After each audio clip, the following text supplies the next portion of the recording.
So it looks like Dricus Du Plessis is out because Israel Adesanya was complaining on his Instagram story about how Dricus just isn't ready to step up for this fight. I guess he's injured. And you know what I have to say to that? Hell yeah. I'm happy that Dricus Du Plessis is not going to be fighting Adesanya prematurely, because you and I both know that they were trying to get the weakest version of Robert Whittaker or Dricus Du Plessis to fight the refreshed Israel Adesanya in Sydney so that they can get their poster boy a free win. And now, because Dricus Du Plessis has already earned his shot, he basically said, you know what, checkmate. I'm not going to fight you in Sydney. I'm going to get that fight anyway because there's already so much hype. Deal with Sean Strickland first. I'll face the beat up version of you. Guys, not only is Israel Adesanya and Sean Strickland going to be fighting in Sydney, now yes, it's not 100% confirmed, but Cory Sandhagen also has a new opponent in Rob Font. He's going to be stepping in for the August 5th main event.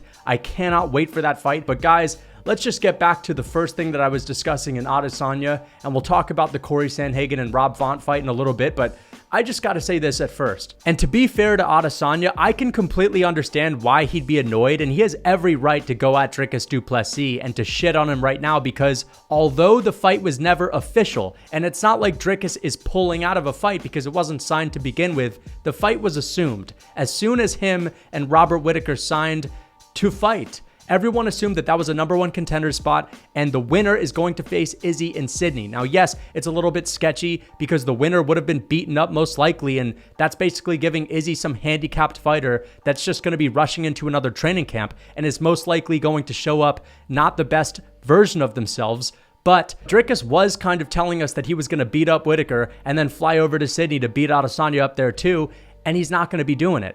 And as a fan of Dricus Du Plessis, as someone who wants a title challenger to have the best opportunity to beat Izzy, because I'm going to be rooting for him big time, I like the fact that he's not going to be fighting. But Adesanya does deserve to shit on him a little bit because he's pulling back. He's fallen back from his word. You also have to take into account that Adesanya's never pulled out of a fight. He's probably been the most active champion in recent UFC history. I don't think there's been a single champion that's nearly as active as him. But as I said, Dricus Du Plessis already knows that he's earned a title shot, and the only other guy that could get it ahead of him next would be Khamzat, and knowing Khamzat's inactivity, that's very unlikely. So he's basically got his spot reserved. So let's just get back to Sean Strickland and Adesanya. The buildup is going to be fantastic. I absolutely love that. I love the fact that Sean Strickland is going to be getting into Adesanya's cozy head, and he's going to be living there for the next few months. He's going to be bringing the Chinese flag to the weigh-ins, and let's be honest, Adesanya is going to be embarrassed in front of his hometown. Even though it's not really New Zealand, you kind of understand what I'm saying. This guy's about to basically shed a tear, and he's about to freeze up at the press conference, and I can't wait to see it. If there's anyone, Sean Strickland's like a therapist, bro. He basically knows everyone's insecurities because he himself is one of the most damaged men on the face of the earth. I know he's going to be lighting up Adesanya, and we might see Izzy snap. Remember when Izzy and Paulo Costa faced off in Abu Dhabi before their title fight, and Izzy was chucking the belt back at Costa when Costa threw him a white belt, and then did one of these like weird crane kicks and had to be held back? It's going to be like that on sauce, bro. It's going to be that to the 10th degree, because I know for a fact, given how emotional Adesanya is, and given the fact that Sean Strickland is going to try to push Adesanya's buttons more than he's ever tried to push anyone else's buttons that he's ever fought, it's just going to make for an absolute tornado. And I would not be surprised if we see Izzy teary-eyed throwing tantrums at the press conference, screaming, and I'm talking about like blood-curdling screams, cursing at him, basically stomping his feet, banging on the table. I said that the build-up to the Dricus Du Plessis fight was going to be a little bit ugly. This is going to be ugly for the same reasons. And I never said the Dricus fight was going to be ugly due to the tensions that everyone's talking about. I just meant that Adesanya, the further along he's progressed in his career, the more fights he's had, he's gotten a little bit more unhinged, man. I really think he's kind of going off the deep end a little bit.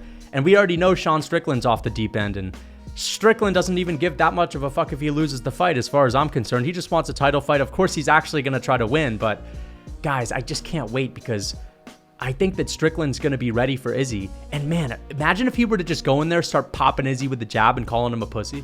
You know what I mean? Imagine if he just goes in there and suns Izzy and shows him the man dance and just drags him into that ugly Sean Strickland style to where it's just a slop fest. Of course, I'm joking around when I say it's a slop fest. Strickland is actually a decent striker, and this is actually why I think the fight itself is going to be close. You know, screw the build-up. Let's talk about the fight real quick. I know a lot of you guys are probably going to sit here and say, well, obviously he's going to finish Sean Strickland. I get it, but Sean Strickland is incredibly defensively sound, and Adesanya has never had a finish outside of the second round in the UFC. All of his finishes come early. When he hasn't finished his opponents, he's kind of just resorted to cruise mode. And the thing about Sean Strickland is he is most defensively sound in the first couple of rounds. Then he starts to pick up the pace. I feel like this is going to be a Jared Cannonier and Adesanya part 2. I do not think this fight's going to be that entertaining. I'm leaning towards Adesanya just because of the leg kicks. I would have picked Dricus Du Plessis to beat Adesanya, maybe to take him down and beat him up. But I'm going with Izzy on this one. I think he's going to get himself another title defense. The issue with Sean Strickland's game is, it's like, yes, he has decent hands. He's very hard to hit clean. But even though he's got a relatively high output style, Adesanya also can match him tit for tat because he's so skilled. And he's got the long reach advantage as well. And I don't think that Adesanya is going to be putting it on Sean Strickland like we saw Abu Smagomedov do in the first round before he completely gassed out. But I think what we're going to see is Adesanya just kind of matching Strickland and exceeding him with the leg kicks. So he'll match him with the jabs, he'll match him with the hooks and all that, and he'll exceed him with the leg kicks. Sean Strickland doesn't have good leg kick defense, and that's what Adesanya's bread and butter is. He's going to slow that movement down of Sean Strickland, and to be fair, the movement of Sean Strickland is a bit plotty, if anything.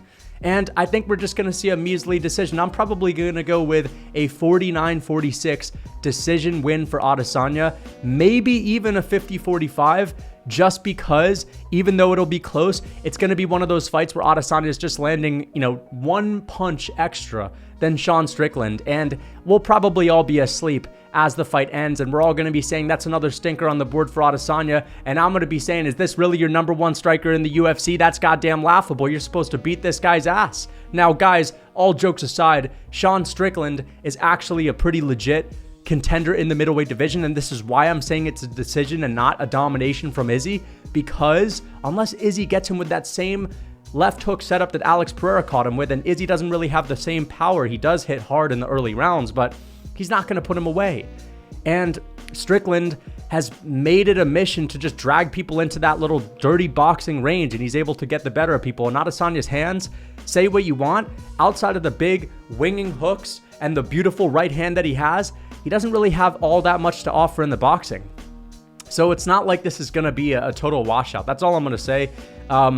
I'm prepared for another stinker, and I'm prepared to say once again that this guy is not the best striker in the world, because if you are the best striker in the world, even a good, solid middleweight striker like Sean Strickland, you're supposed to style on him. But either way, it's going to be fun. I don't really care if Strickland loses. At the end of the day, I'm not so invested in him when it comes to winning a belt. If anything, I'd actually rather the champion be someone other than Strickland, because I want to look at the championship spot in any division to be like someone that is highly respected when it comes to their skill. And I respect Sean Strickland's skill set, but it's ugly as hell. And it doesn't have that same funk to it like Dricus Du Plessis. At least he's able to finish fights and kind of shock us. Sean Strickland just kind of muddies it up in the octagon sometimes and makes it real ugly. And to be honest, it's not really an inspiring style for a champion to have, but you kind of understand what I'm saying. I'll be rooting for him. I hope he gets the upset. It's probably not going to happen. I'll go with the 50-45 or 49-46 mediocre measly decision for Israel Adesanya. But let's get on to the next fight. Cory Sandhagen and Rob Font. This kind of shocked me because I was on my live stream yesterday talking about how there really weren't any good opponents for Sandhagen. I was even bringing up, Petr Yan's name and saying, well, that doesn't really make a lot of sense. We don't want to see a rematch on short notice. And then I was bringing up Adrian Yanez's name, but Rob Font, I didn't even think of him. And it's just a guy that slips under the radar. He doesn't have a huge name or a big personality, but when it comes to his fight style, he's one of the most exciting strikers in the UFC, and he's one of the best offensive boxers in the game. And there could not have been a better opponent for Cory Sandhagen to fight on short notice. We still have like 2.5, 3 weeks, than Rob Font. Rob Font is a guy that's going to take it to Cory Sandhagen. Now, yes, it's a very different matchup than Umar Nurmagomedov. Rob Font's a boxer. Umar's a guy that's going to try to kick you at range. He's going to try to throw his hands just when he's closing the distance, and he's going to level change to try to submit you as well. He's more of a well-rounded guy, whereas Rob Font, he's looking to outbox you. He's looking to piece you up with a 20-piece combo. And who's the last guy Cory Sandhagen has really struggled with on the feet? Petr Yan. Petr Yan has that similar boxing style. Now, he's not as high output, and he certainly isn't a fast starter like Rob Font. So I wonder if this is going to give Cory Sandhagen even bigger issues than Petr Yan. I do not ultimately think so, because I think Sandhagen, he has some deceptive power. If you look at his past two opponents, he was never going to knock out Chito Vera. He was never going to chin Song Yadong. Those are two of the most granite-chinned, tough guys in that division. And you look at Rob Font, this is a guy that, although his chin is refreshed, and to be fair, I expected him to get KO'd by Adrian Yanez, he is someone that has wilted when it comes to the durability side of things. Jose Aldo was knocking him down all over the place. Chito Vera was knocking him down all over the place. And we talk about fast starters. Cory Sandhagen's a fast starter that has had a ton of finishes in the early rounds. Remember the knockout he had over Frankie Edgar, and also the spinning wheel kick over Marlon Moraes? Sandhagen, as I said, guys, he has deceptive power, and he can also hurt you with elbows, and he can cut you open like he did to Song Yadong. Of course, it never happened to Chito because he needs to be studied in the lab, but I'm going to go with Cory Sandhagen. I wouldn't even be surprised if he's able to mix in the grappling here and there in the early rounds to slow down Rob Font. And I think I'm going to pick him by decision, but I wouldn't be surprised if he's able to TKO Rob Font and catch him with a hook or something crazy, maybe a flying knee in the middle rounds as Rob Font starts to tire out a little bit, as there's not a lot of sting at the end of his shots the further along the fight progresses. I will go with Cory, but man, this is going to be an amazing fight. I think it's going to be an even better fight than Umar Nurmagomedov and Cory Sandhagen. And the reason I say that is because I think Umar was probably going to resort to the grappling if the striking would not go his way early on. And I think that Rob Font only has one option. And of course, Cory Sandhagen can level change too and try to mix in the grappling, but we are going to see a ton of striking exchanges from both of them. Cory's going to be mixing it up to the head, to the body, to the legs, and I'm ultimately going to pick him because of his well-roundedness on the feet. But I can't wait. As I said, there could not be a more exciting striker matchup to make on short notice for Cory Sandhagen. The only matchup that's better than this when it comes to striker versus striker is O'Malley and Cory Sandhagen. Or again, the Petr Yan rematch would be awesome, but we've already seen it and it was amazing. So I can't wait for this fight. And who are you guys going to pick? Do not sleep on Rob Font. I was sleeping on him last time. I was thinking, man, I originally picked him to beat Adrian Yanez, but I was rewatching his fight, seeing him get dropped by Aldo early and seeing him get made to look like the Elephant Man against Chito Vera. And I said to myself, dude, I don't think this guy's going to be durable enough in the long haul with a guy like Adrian Yanez who hits hard. But hey, he really schooled Adrian Yanez and made him look like he didn't deserve to be in the rankings to begin with, and kind of exposed him as a little bit of a fraud. But we know that Cory Sandhagen's not at all a fraud. Cory Sandhagen's incredibly durable and experienced, and I think that he is smack dab in the middle of his prime, and I think he's just going to be a step ahead of Rob Font. But because the bantamweights are so skilled, Font's going to put on. He's going to probably show a good version of himself anyway, so I'm really excited for this fight. I'm excited for Adesanya and Sean Strickland as well. But anyway, I hope you guys enjoyed the video. Until next time.